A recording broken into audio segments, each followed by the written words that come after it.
Today we are going to begin with some definitions of some basic properties. These properties are really important because we're going to use them throughout the entire year to help you with a lot of your procedures and operations that you're going to be learning. I guarantee if you're comfortable with these properties, you're going to be in really good shape to get some of that more advanced material later on. So, the first property that I'm going to introduce to you that you need to have for your definitions is the commutative property of addition.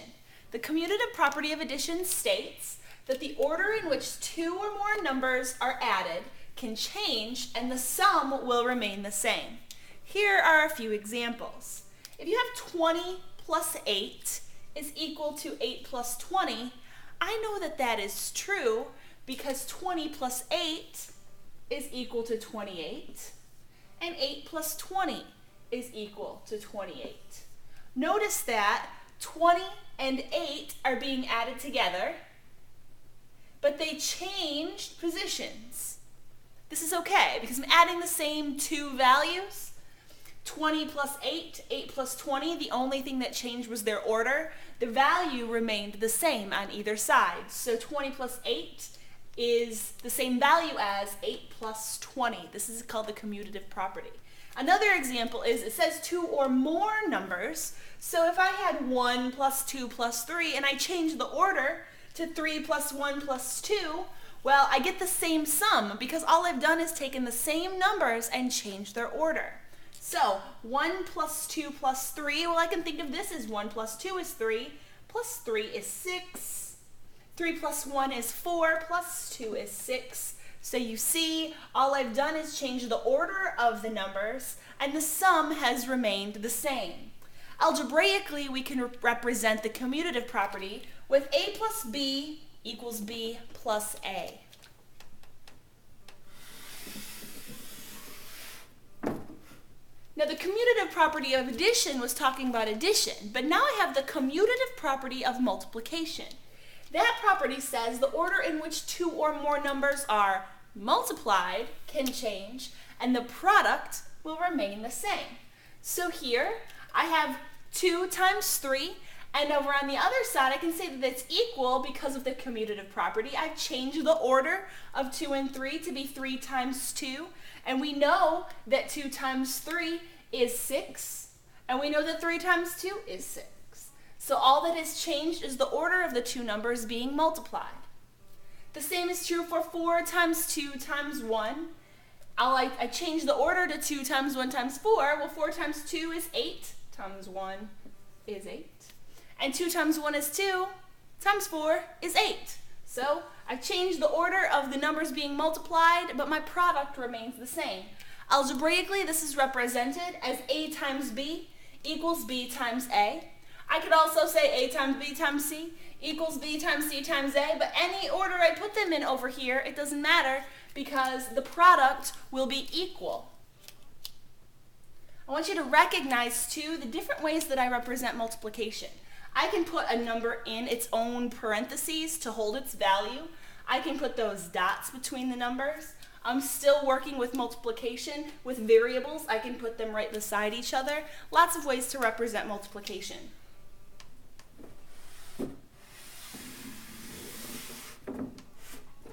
Our next property is the associative property of addition, which states the way in which 3 or more numbers being added together are grouped can be changed and the sum will remain the same. Have a look at this example. I have 7 plus 6 plus 4 equals 7 plus 6 plus 4. The order of the numbers are the same on either side, but what is not the same is the way that they are grouped. Here, 7 plus 6 is surrounded with parentheses. That means that we have to tackle that operation first on that side. But on the right side, 6 plus 4 is grouped. So they're clearly different, but the value of either side remains the same. So if I'm adding 7 plus 6 plus 4, and I am grouped here, well, that's 13 plus 4, and 13 plus 4 is 17. Over here, I have 7 plus 6 plus 4. I have to add 6 plus 4 first to get 10, plus 7 is 17. So you see, the way in which I grouped the numbers is different, but the sum remains the same. Algebraically, we can represent the associative property of addition as the A plus B grouped together plus C is equal to A plus the group B plus C, the sum B plus C. But why bother? Just wanted to touch on this for a second. Why would it matter how I group things? Well, if you think about the way that you mentally add numbers, if these parentheses weren't here and you saw 7 plus 6 plus 4, you might be really comfortable with saying, well, I know 6 plus 4 is 10, and then be really comfortable with adding 7 to 10. It may be harder for you to say 7 plus 6 is 13 plus 4 is 17. So if you think about the way you mentally add things, the associative property is your friend.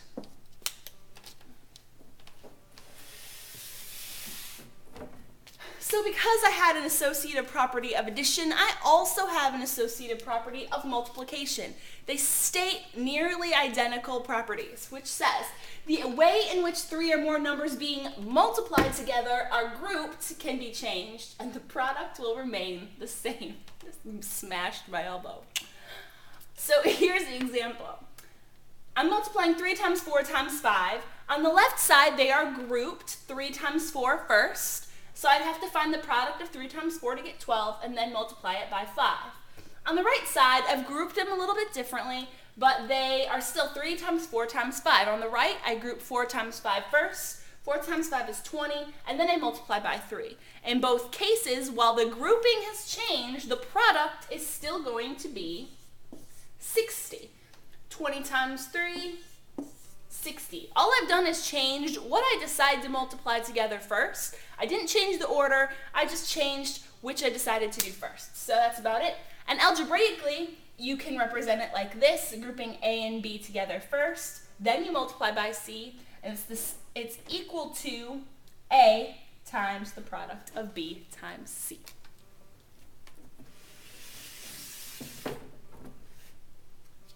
Now we have the additive identity. We have 2 identity properties, and they're rather simple to understand, but we just need to make sure that you understand the proper name for them.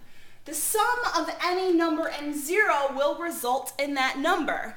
Well, that seems fairly obvious. Here are a few examples to try to convince you this is true, and again, this is called the additive identity.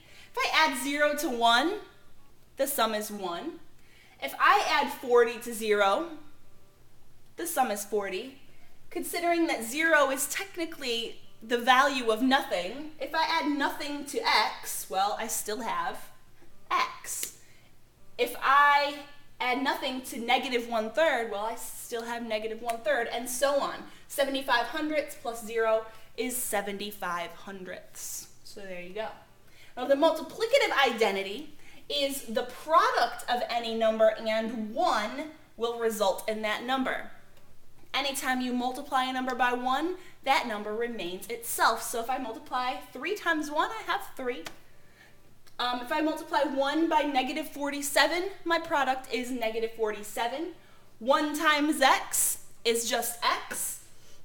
6,000 times 1 equals 6,000. And likewise, if I multiply a times 1, I get a. I want you to notice that in both of these identity properties, if I'm adding something to a number, what number can I add to anything so it maintains its identity? Well, the only thing I can add to something and keep my identity is 0. Likewise, the only thing I can multiply a number by and keep its identity is 1. So there you go. Lastly, I just have some fun properties I want to make sure I touch base with you on. First is the reflexive property, which means anything is equal to itself. Okay? So I have A equals A. They have the same value. They are the same number. A equals A. Something equals itself. Likewise, 3 plus 2 equals 3 plus 2. We know this is true because 3 plus 2 holds the value of 5. 3 plus 2 holds the value of 5. That's the reflexive property. And kind of connected to that is the symmetric property. And I like this one because it comes up a lot. Equal values or expressions can be on either side of an equation and maintain their equality. So here are a few examples to help you understand that. If A equals B, then I can say that B equals A. If 4 plus 2 equals 6, well then 6 equals 4 plus 2. The operations aren't changing order. I have 4 plus 2 here, I have 4 plus 2 here. The only thing that's changing is their location around the equal sign. So I've taken 6 and it's in front of the equal sign over here. 4 plus 2 is behind it over here. It doesn't matter. The value and the equality remains the same. And then likewise, if I have x plus 5 equals y, then I can rewrite that using the symmetric property as y equals x plus 5.